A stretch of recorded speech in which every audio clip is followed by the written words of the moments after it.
परिवर्तन करना होगा, मानसिकता जो सोच है उनकी उसको बदलना होगा। लेकिन हम और भी बातें जानना चाहेंगे कि कैसे हम इसको रोक सकते हैं, इसकी रोकथाम कैसे की जा सकती है। तो हमारे बीच नीजा आश्री मैडम है, हम आपसे पूछना चाहते हैं कि क्या क्या इसके लिए प्रावधान है। जी, मैं पहले इसमें ये बताना चाहूंगी कि ये जो पहले एक्ट था, ये इसका नाम दूसरा था, the prenatal diagnostic techniques regulation and prevention of misuse act. जी, क्योंकि सिर्फ मिसयूज तक की बातें थी, डायग्नोस्टिक जो डायग्नोसिस होता था उसके बेसिस पर, जी, प्री नेटल का। लेकिन उसके बाद क्या हुआ कि समय समय पर ये जो टेक्निक्स हैं, इतनी एडवांस टेक्नोलॉजी आ गई कि वो जो प्री नेटल सेक्स डायग्नोस्टिक की बात से पहले ही सेक्स सिलेक्शन की बातें शुरू हो गई।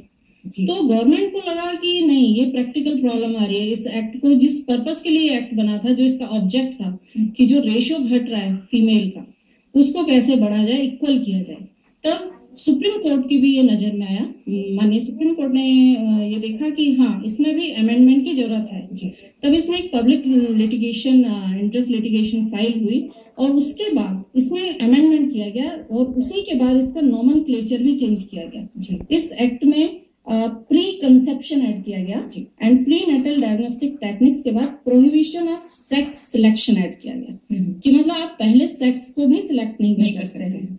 तो इसके बाद इसमें कुछ रूल्स भी बने जो 1996 में बने और उसी इन्हीं सब एक्ट और रूल्स में वो प्रावधान दिए हुए हैं कि हम इसको कैसे रोक सकते हैं।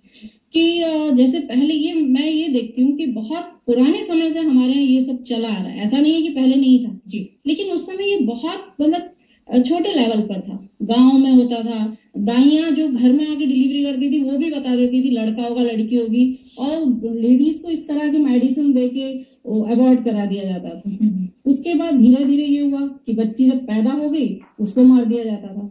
फिर ये स्टेज आई जब ये टेक्नोलॉजी एडवांस हुई।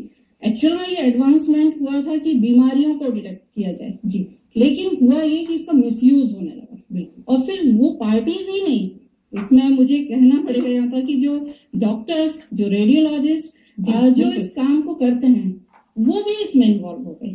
तो ये बहुत ही शर्मनाक बात हो गई। हाँ, ये देखिए, मैं बोलूंगी ये बहुत ही इम्पोर्टेंट पॉइंट आपने ये नोट डाउन किया है। बिकॉज करने वाले वो डिटरमाइन कौन करता है, तो ये जो स्पेशलिस्ट हैं जी, जो मशीन ऑपरेट कर सकते हैं वही कर सकते हैं। बिकॉज लेमैन जो है वो कुछ भी नहीं कर सकता है। डॉक्टर्स में भी जो रेडियोलॉजिस्ट है वही कर सकते हैं, नहीं तो जो ट्रेनिंग सोनोलॉजिस्ट है वो कर सकते हैं। यहाँ मैं एक बात और भी कहना चाहूंगा कि एक धारणा हमारे डॉक्टर्स जो कलीग्स हैं उनके बीच में भी है, जिसका के निस्तारण या जिसका निवारण बहुत अनिवार्य है। अगर हम नहीं करेंगे तो कोई दूसरा तो कर देगा, या मेरे नर्सिंग होम में नहीं होगा, मेरे अल्ट्रासोनोलॉजी क्लिनिक में नहीं होगा।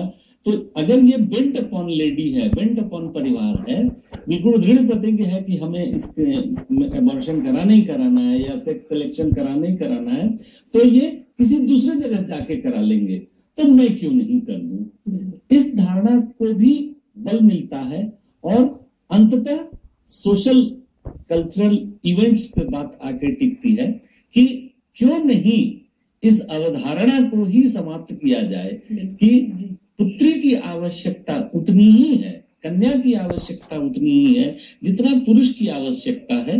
नहीं तो संतानोत्पत्ति नहीं हो सकेगी और सृष्टि ही समाप्त हो जाएगी। बिल्कुल। तो इसमें जैसे कि मैम आप बता रही थी कि इसमें और क्या क्या प्रावधान है, अगर इस तरह का कोई कर रहा है तो क्या उसके लिए सजा है, किस तरह के दंड है उसके लिए। इसमें मैं ये भी बताना चाह रही हूँ कि पहले ये जो इतना इसका रेशियो इसलिए और बढ़ता गया कि जो महिला होती है वो ना चाह के भी कि मैं अबॉर्शन नहीं कराऊंगी, टर्मिनेशन नहीं कराऊंगी प्रेगनेंसी का, लेकिन वो बोल नहीं पाती क्योंकि उस पर इतना प्रेशर होता है परिवार वालों का। तो धीरे धीरे ये होता गया कि वो भी एक पार्टी बनती गई इसमें। और क्योंकि उसको एक ये भी रिस्क होता है कि जैसे आपने पहले पूछा कि क्यों ये केसेस मतलब बढ़ रहे हैं, उसको ये डर रहता है कि अगर मैंने बेटियां पैदा की तो मुझे छोड़ दिया जाएगा, मेरा पति छोड़ देगा। जैसे हम कोर्ट में केसेस देखते हैं, उनको धमकाया जाता है कि हम दूसरी शादी कर देंगे अपने बेटे की, तो इसलिए भी वो चुप रहती हैं और वो इसमें उनका सहयोग करती है पति का। दूसरा कि अगर वो कंप्लेंट करने आती है कोर्ट में या कहीं भी जाती हैं तो उसके बाद उनको उसी परिवार में रहना है, और उनका कोई बैक नहीं है कि वो कहाँ जाएंगी, कौन उन्हें सपोर्ट करेगा। तो इसलिए इसमें मजबूरी की स्थिति हो जाती है। तो इसलिए जरूरत है कि हम इसमें इस चीज का भी अमेंडमेंट करें कि उस लेडी को सामने ना, अगर वो नहीं आना चाहती है, उसका नाम गुप्त रखा जाए, तो ये बहुत हद तक इसमें मतलब इस सॉल्यूशन हो सकता है।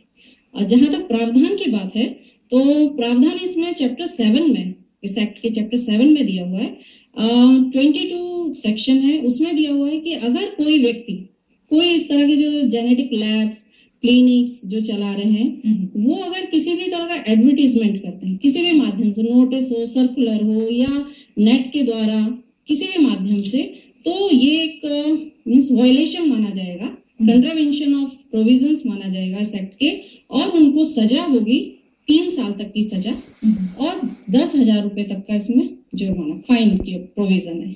तो ये तो रहा एडवर्टीजमेंट के लिए। उसके बाद आता है कि अगर कोई भी व्यक्ति, कोई भी डॉक्टर्स जो भी रजिस्टर्ड हैं या उनकी जिस इंस्टीट्यूट में वो चल रहा है, ऐसा कोई व्यक्ति जो चला रहा है और एम्प्लॉय करके रखा है, वहां इस तरह के अगर टेस्ट हो रहे हैं, तो उस केस में इनको सजा होगी, अगर कन्विक्शन होती है तो, प्रूव होता है केस, तो 3 साल तक की सजा और 10,000 तक का फाइन।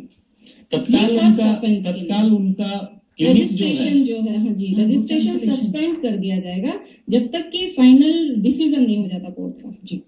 और अगर फर्स्ट ऑफेंस प्रूव हो जाता है, उसके बाद सेकंड ऑफेंस भी करते हैं, तब 5 साल तक की सजा का प्रावधान है, प्लस 50,000 फाइन। और उनका फिर इसमें एक और है कि जो एप्रोप्रिएट अथॉरिटी बनाई गई है, वो जो मेडिकल काउंसिल है उसको इसकी इंफॉर्मेशन देगी, और वो जो इनका जो डॉक्टर का नाम जो है वो रजिस्टर से फर्स्ट ऑफेंस के समय 5 साल तक के लिए हटा दिया जाएगा, और अगर वो फिर भी सेकंड ऑफेंस करते हैं तो फिर हमेशा के लिए उसको कैंसिल कर दिया जाएगा। यही यहाँ पे